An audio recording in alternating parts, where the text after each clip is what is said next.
Indian Navy has welcomed its first woman pilot with, in fact, Lieutenant Shivangi taking control of an aircraft in another significant milestone for the country's armed forces. In fact, Sub-Lieutenant Shivangi joined naval operations in Kochi after the completion of operational training. Shivangi has been tasked with flying the Dornier aircraft, which are used by the Navy for the transport and maritime reconnaissance, taking off and landing on the shore rather than from an aircraft carrier. Now, until 1992, India's naval forces only permitted women to serve in medical services. Shivangi is not the first woman pilot to join India's armed forces.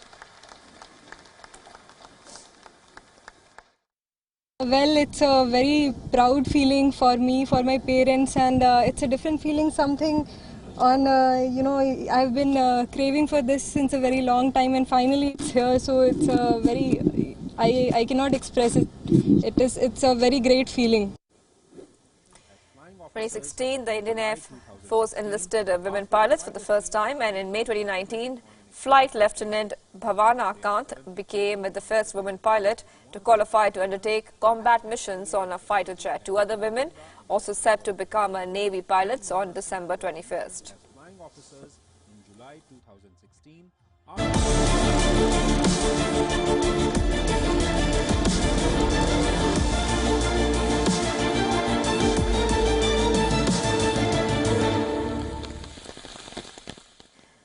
Typhoon Cory has made landfall in the central Philippines at the southern end of the Luzon island. Over 200,000, in fact, residents have been evacuated from coastal and mountainous regions. Typhoon Cory is the 20th typhoon to hit Philippines this year. Operations at Manila International Airport have also been suspended for 12 hours from Tuesday morning. The Coast Guard suspended sea travel in the northeastern region, stranding thousands of travelers. Cargo ships and smaller watercraft. Dozens of flights have been cancelled or in fact diverted, and schools in affected provinces were closed. A typhoon struck as the Philippines is hosting the 30th Southeast Asian Games. Some games have been rescheduled and postponed for safety reasons. But the organizers have said that there was no plan to extend the 11-day tournament.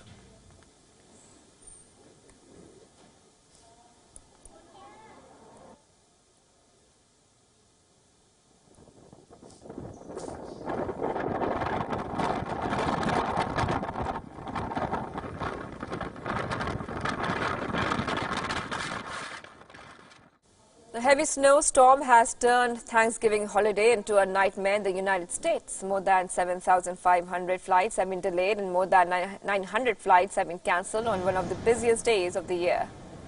Thousands of travelers trying to head home after the Thanksgiving holiday have been stranded for hours. About 50 million people have been put on winter weather alerts. According to the National Weather Service, the storm is expected to dump 12 inches of snow along the western coast. Blizzards have pounded the Great Plains and upper Midwest for almost 24 hours, and heavy rains have hit the western coast last night. As per the forecast, heavy snow and freezing rain is expected to hit a vast area stretching from the Great Lakes across the northeast. Even a slight shift in the forecasted path of the East Coast storm in the coming hours could mean far more snow for major cities, including Boston, Philadelphia, and New York.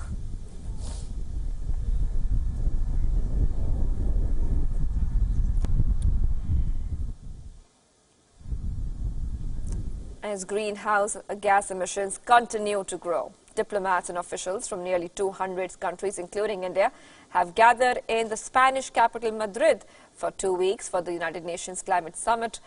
25th, the conference of the parties to the United Nations Framework Convention on Climate Change, or COP25, is being held in the backdrop of climate impacts biting globally. Fires are consuming forests from the Amazon to Indonesia and from Congo to Australia. Floods have just hit Britain and Venice. Heat waves, supercharged hurricanes and torrential downpours are now commonplace.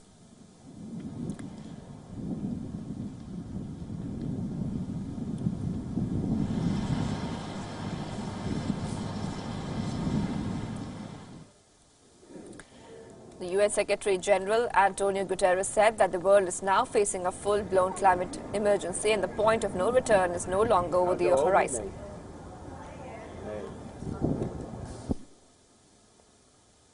In short, climate change is no longer a long-term problem. We are confronted now with a global climate crisis. And the point of no return is no longer over the horizon. It is in sight and hurtling towards us.